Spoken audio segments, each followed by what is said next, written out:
Selat Hormuz dan kawasan kembali panas usai Presiden Donald Trump melakukan proyek kebebasan yang memicu Iran kembali meluncurkan rudal dan drone. Lalu apakah mini war yang disebut Trump akan memantik perang yang lebih besar? Kita bahas bersama pakar strategi PPAU juga alumni US Air War College, Agung Sasongko Jati, dan Guru Besar Hubungan Internasional Saint Petersburg State University Rusia, Koni Rahakundini Bakri. Selamat petang semuanya. Selamat siang dari Selamat Rusia. petang. Bu Koni, sebenarnya kalau klaim mini war yang disebutkan oleh Donald Trump ini provokasi aja atau ada makna lain dari klaim Trump? Kalau saya bilang bukan provokasi ya, dia tuh sekarang kan dia ngomongin kan kemarin ya di acara di White House, sebenarnya acaranya kecil, tapi dia tuh bilang bahwa dia akan meluncurkan apa namanya Project Freedom. Project Freedom itu yang dia anggap adalah operasi mini war yang bagaimana menggunakan operasi militer Amerika dengan niatnya tuh hanya membimbing kapal-kapal tuh untuk keluar dari Selat Hormuz dengan bantuannya Amerika Serikat. Dia kalau nggak salah tuh akan deploy destroyer, dia akan deploy sekitar 100 lebih kali pesawat dan juga mungkin truk sekitar 15.000. Jadi itulah yang dia bilang dengan mini war. Jadi dia menekankan bahwa ini sebenarnya adalah untuk menjaga apa ya ekonomi Amerika juga dunia yang akan tetap baik-baik aja, malah dia bilang Amerika tuh booming walaupun ada little detour. Nah, tapi untuk melancarkan semuanya dia perlu melakukan operasi Project Freedom ini. Dan dia juga sempat ngomong bahwa kalau sampai Iran mencoba mengganggu, karena memang Iran langsung menembak rudal dan drone seperti tadi disampaikan, tapi dia bilang bahwa dia akan burn off the force of the earth gitu, tentang orang-orang Iran atau tentang masyarakat Iran. Nah, sebenarnya menurut saya ini tuh nggak akan dan juga beberapa pandangan ya, operasi ini tuh nggak akan membuka, sebenarnya nggak akan berhasil membuka Selat Hormuz karena ini bukan full conflict escort dan juga Iran masih menguasai selat. Jadi mau diklaim seperti tadi disampaikan, mau diklaim oleh Trump seperti apapun, yang masih menguasai itu selat itu adalah Iran sendiri. Jadi memang ada terjadi pergeseran ya, tapi kalau kita lihat, jadi tujuan Amerika yang tadinya regime change di Iran, kemudian menghancurkan nuklir Iran, itu tujuan utama. Sekarang jadi sangat terlihat menjadi tekanan ekonomi lewat Hormuz. Dan ini artinya yang mau saya sampaikan bahwa risiko ke depan itu masih tentang konfrontasi laut yang akan semakin tinggi dengan operasi ini ya, walaupun dibilang mini war. Kemudian asuransi kapal pasti terus akan melonjak, akan terus meningkat, dan shipping company juga pasti akan semakin ragu. Jadi apa yang disampaikan Trump ini somehow dia tuh lucu. Satu hal dia mau berdiplomasi, dia tetap mau soft, tapi di lain sisi dia menggunakan stick, yaitu kekuatan mini war yang dia sampaikan. Oke, kalau misalnya ada pergeseran ambisi, tapi kalau menurut Anda Pak Agung sebenarnya, kalau misalnya memang tekanan ekonomi masih akan diupayakan oleh Trump, secara logistik dan kekuatan militer, AS masih mampu nggak kalau melanjutkan perang? Amerika itu mampu-mampu saja karena anggaran perang itu terpisah dengan yang menekan dia itu bukan soal anggaran. Yang menekan Amerika itu adalah soal ekonomi, financingnya, financial problem di mana yang akan menjadi korban adalah dunia, ekonomi global dan ekonomi Amerika sendiri. Sedangkan kalau untuk soal anggaran untuk menyelesaikan ini itu tidak masalah. Meskipun ada masalah ya karena sebagian daripada gunakan di tempat lain atau menjadi cadangan tempat lain, dan sekarang sebagian daripada itu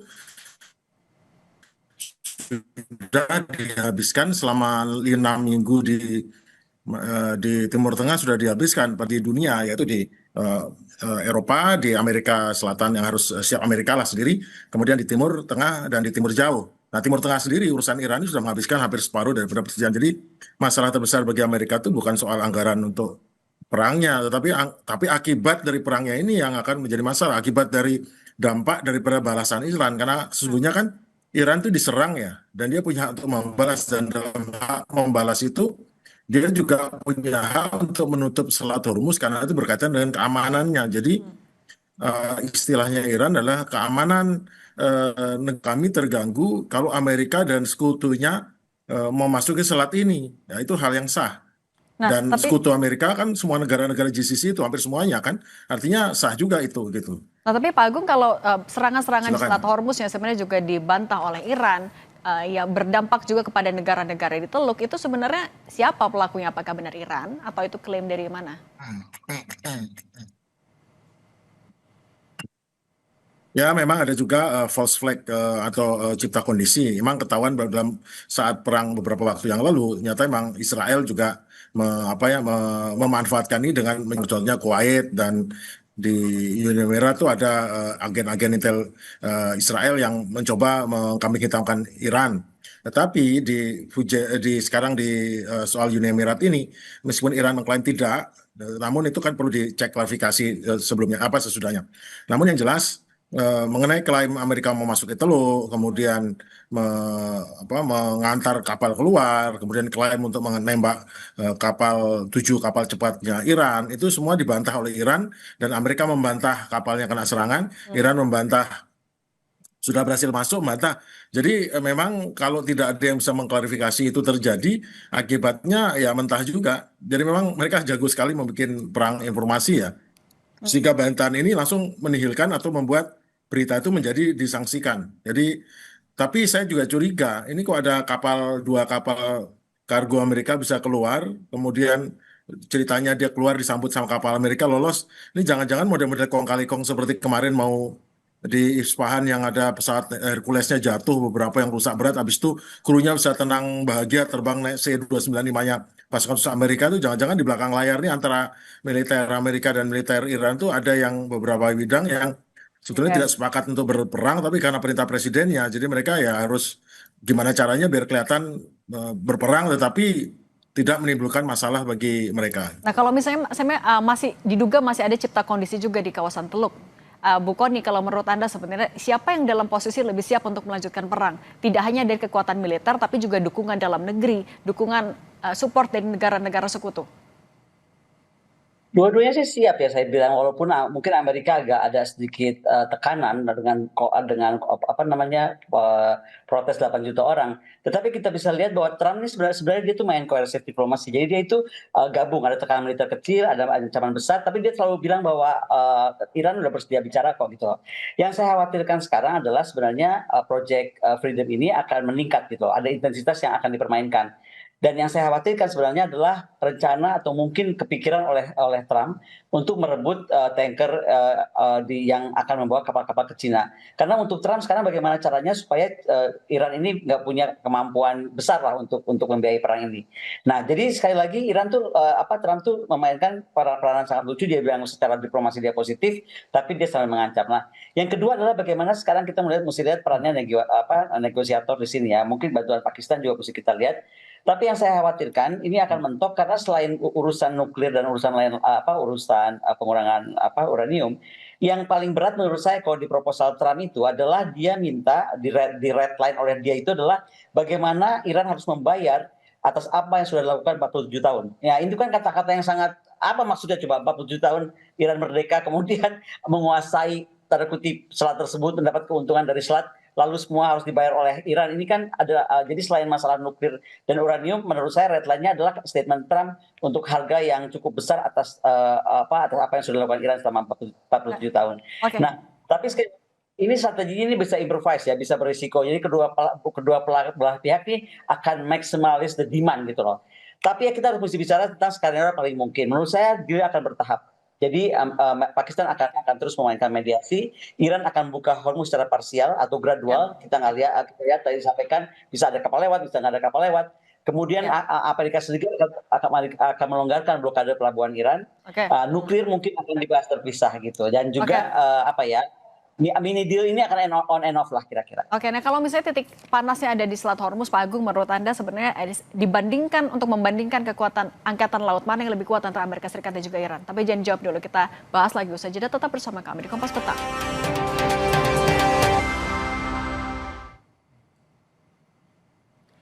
Kita lanjutkan dialog bersama Bu Kony dan Pak Agung. Pak Agung, yang terbaru juga soal Uni Emirat Arab yang terdampak dari drone Iran. Nah, kalau menurut Anda ketika ada negara Teluk lain yang sudah semakin terdampak, apa konsekuensinya? Konsekuensinya adalah gini, ini kan semuanya negara Teluk khususnya Uni Emirat itu kan sebetulnya adalah sekutunya Amerika. Karena apa? Karena mereka bersedia menjalin kerjasama pertahanan, menempatkan pertahanan Amerika di situ dengan semua sistemnya kendalikan jadi satu dengan Amerika. Berarti mereka sebetulnya adalah tempat yang sah untuk diserang, apalagi mereka menjadi tempat untuk melaksanakan serangan atau pengawasan serangan. Jadi yang saya lihat sendiri bahwa saat ini nanti perangnya ini ataupun yang sekarang belajar adalah dari bukan perang darat, tetapi ini adalah pertempuran laut ya. Di mana Angkatan Laut Amerika itu yang paling sangat siaga sekarang ini. Dua kapal induk US Guilford sudah kembali ke Mediterania sekarang posisinya, dan sekarang tinggal Abraham Lincoln dengan eh, USS George W. Bush dengan 3 kapal Indo Marinir. Setelah tambahan pasukan, ke total pasukan sekitar 25.000 orang personel baru siap ya untuk menjaga pangkalan-pangkalan yang ditinggal kemarin. Nah, nanti secara konvensional US Navy tidak tertandingi ya dalam hal firepower dan teknologi. Namun mereka menghadapi tantangan asimetris berupa ribuan atau puluhan ribu drone malah ya, kapal cepat RGC dan rudal pesisir atau rudal anti kapal yang tersebar di sepanjang pesisir Iran, dan ranjau-ranjau laut yang juga cukup berbahaya. Apalagi ranjau ini bisa dikendalikan dan drone-drone kapal juga ya. Jadi sebetulnya Iran ini tidak sendiri, dia sudah di backup juga oleh Rusia dan China. Oke. Mungkin sebagian daripada suku cadang dan semuanya itu berasal dari China. Jadi sebetulnya perangnya sekarang adalah perang yang asimetris, di mana kekuatan besar Amerika berhadapan dengan kekuatan asimetris daripada Iran yang menyulitkan mereka. Oke, nah Bu Kony, Iran kan membantah soal drone yang bikin Uni Emirat Arab juga terdampak. Kalau menurut Anda, siapa berarti pelaku di baliknya? Nggak tahu ya, kalau udah perang kayak gini semua bisa terlibat tidak jelas lah. Tapi kalau saya mau tariknya lebih kepada tadi pernyataan bahwa Rusia dan China membantu ya. Menurut saya kita juga mesti pikirkan Rusia tuh sekarang bukan cuma membantu dalam aspek mungkin di belakang layar, tetapi di sini karena saya ada di Rusia, kita tuh sekarang sudah malah menyiapkan doktrin baru gitu untuk perang ke depan itu seperti apa, termasuk ini isu Slav ini. Karena gini loh, isu yang disampaikan oleh perlakuan Amerika terhadap Iran ini sebenarnya harus kita lihat secara holistik kepada seluruh dunia. Kalau kita bicara lihat buku putih pertahanan dia 2025-2026, ini dia akan mengoperasionalkan satu teori yang di hubungan internasional disebut teori Mahan. Dia punya 3 doktrin, dan ini berbahaya karena saya akan kaitkan ke Malaka ya.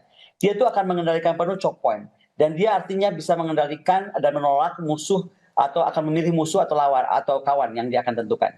Kedua, blokade ekonomi sebagai instrumen paksaan itu akan dilakukan Amerika Serikat. Dan yang ketiga, dia proyeksi kekuasaan global. Dan ini nggak cuma Hormuz, ini dia bicara sudah di Panama misalnya kemarin dengan dia ikut campur ke dalam keputusan tentang satu firma Hutchinson. Dan kedua, dia sekarang bagaimana kerjasama pertahanan utama Indonesia dengan Amerika. Di sini tuh dibahas mendalam, karena yang kita khawatirkan Indonesia akan tertarik ke sana, karena tadi saya bilang doktrin Amerika itu akan mengontrol slot, dan kita bicara tentang silent of communications itu di mana saja. Dan kalau kita mau bicara tentang the truth tentang silent of communications, kan yang dikuasai Barat itu hanya satu, ya kan, yang dunia yang sangat berpengaruh kepada dunia. Tapi sekarang yang terus dibahas di sini adalah ternyata Malaka itu lebih besar powernya daripada Hormuz. Jadi kita di sini lagi sangat worried, dan itulah kenapa kami di sini baru kemarin ada konferensi internasional tentang hubungan internasional. Saya mengajukan tentang rahakudinisme doktrin yang intinya bagaimana titik-titik rawan maritim Amerika Serikat itu nggak bisa dibiarkan, dan kita akan memajukan doktrin baru untuk mengimbangi Mahan tentang doktrin dari Rusia yang intinya menanamkan peran negara pesisir. Ini kan sepertinya negara pesisir jadi nggak berdaya. Oman, Iran jadinya kok jadi nggak berdaya dengan datangnya Amerika Serikat tiba-tiba. Nah, jangan sampai Malaysia, Singapura, Indonesia mengalami hal yang sama. Nah, Kemudian untuk kita harus mengantisipasi dampak yang lebih besar itu, Bu Kony, mungkin nggak negara-negara Teluk akhirnya turun tangan dengan bentuk yang lebih frontal, misalnya ya menurut ada militer juga diterjunkan ke sana? Kalau negara Teluk saya rasa kita mesti lihat, mereka juga nggak mau terjebak langsung ya. Tapi kalau kita mau lihat dari Amerika Serikat, dia kan sekarang udah ngajakin Inggris, ngajakin Prancis, ngajakin India, ngajakin Jepang, ngajakin South Korea. Untuk rencananya nih, menurut saya dia akan minta guide kapal itu nanti nggak dia sendiri. Nah, at the same time pasti dari negara Teluk itu akan melakukan hal yang sama. Tetapi pertanyaannya adalah pertanyaan dari Minister Lavrov di sini. Kenapa sih negara Teluk itu nggak bisa bersatu? Itulah isu yang terbesar dari negara Teluk. Mereka nggak bisa satu pandangan menghadapi isu ini. Jadi masih sangat terpecah. Itu mungkin isunya. Sementara kalau di isu dari dorongan Trump sendiri untuk multilateral guarantee, yang nolak kan hanya beberapa negara NATO ya. Salah satunya yang kita lihat bagaimana Spanyol gitu sangat menolak keras, karena dia melihat ini gara-garanya juga dari awal ya Trump sendiri gitu. Berarti kalau Anda melihat ke depannya, apakah gencatan senjata ini bisa umurnya panjang atau justru ya jangan-jangan seperti provokasinya Trump bisa jadi perang lanjutan? Saya lihat ini akan on and off. Makanya kenapa di sini yang saya sampaikan tadi kita langsung kemarin rapat internasional conference tentang maritime, keamanan maritime gitu kan. Karena melihat doktrin Amerika Serikat yang menurut kita tuh tidak akan cuma di Hormuz saja. Panama sudah, sekarang Hormuz, besok mungkin Malaka, besok nggak tahu lagi di mana. Mungkin sampai ke urusan di Arktik itu. Tapi intinya tadi saya sampaikan bahwa ini tuh akan bertahap, akan bereskalasi. Jadi tidak akan diam begitu saja. Amerika juga mungkin hanya akan melonggarkan blokade, tapi sekali lagi dia akan mengajak negara-negara multilateral, dan itu yang akan menjadi buat Cina dan Rusia mungkin juga akan mempercepat balancing untuk global south-nya seperti apa. Kita mesti lihat ya dalam posisi hari ini Rusia dan Cina itu ada di blok global south akhirnya. Makanya mereka pun juga akan hati-hati approach, tapi kemudian bagaimana mengamankan ini. Karena begini, bagaimanapun kita mau lihatnya, doktrin Amerika Serikat terbaru ini bahaya. Jadi jangan lihat Trumpnya aja, doktrinnya sendiri sudah bahaya, doktrin maritimnya. Jadi Trump mungkin bisa berganti, tapi kalau doktrinnya nggak kita bereskan atau nggak kita coba balancing, maka pengganti pun Trump kalau nanti harus diganti, tetap akan mungkin menjalankan hal yang sama. Jadi kita harus lompat dari isu cuma membahas Hormuz dengan segala konteksnya, tapi bagaimana dunia ini sekarang sudah waktunya bersuara juga bahwa kedepannya doktrin Amerika Serikat nggak bisa diterapkan begitu saja, karena tadi saya bilang ya, yang dia akan atur tuh hanya adalah menguntungkan dia, menguntungkan ekonomi dia, menguntungkan kawan-kawan dia. Terus orang lain nggak boleh survive. Sementara hukum laut itu kan dia harus zona bebas ya, harus semua orang bisa lewat dan dengan mudah menggunakannya untuk dagang, untuk apapun juga itu.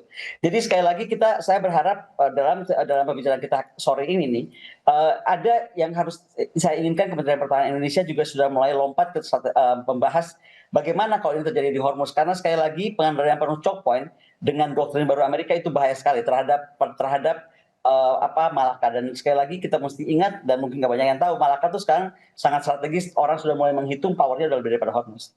Berarti artinya kalau misalnya eskalasi ini masih harus kita antisipasi, Indonesia juga harus semakin mengencangkan ikat pinggang mengantisipasi yang lebih besar lagi, Bu Kony? Oh sudah pasti. Makanya jauh-jauh hari kan saya udah coba ingatkan ya, saya udah berkumpul dengan para mantan gubernur BI, dengan para mantan gubernur keuangan, semua udah lihat tuh. Kalau ada apa-apa dengan dunia nih, kita akan parah. Dan terjadi, mungkin tadinya diharapkan perang ini pendek, tapi perang ini nggak akan pendek, perang ini pasti akan panjang. Walaupun tadi tidak dengan militer besar-besaran lagi, tapi on off-nya ini akan terus mengganggu Hormuz, dan kalau Hormuz terganggu, of course semua perdagangan, semua kapal, insurans dan lain-lain akan terganggu. Dan ini artinya panjang. Dampak ke Indonesia akan makin besar, inflasi dolar akan mungkin tembus 22.000 seperti perkiraan para pakar ekonomi gitu. Dan itu yang kita khawatir dampak lainnya. Oke. Bu Kony Rakundini Bakri, dan tadi juga ada Marsma TNI Purnawirawan Agung Sasongko Jati. Terima kasih sudah berbagi bersama kami. Sehat selalu.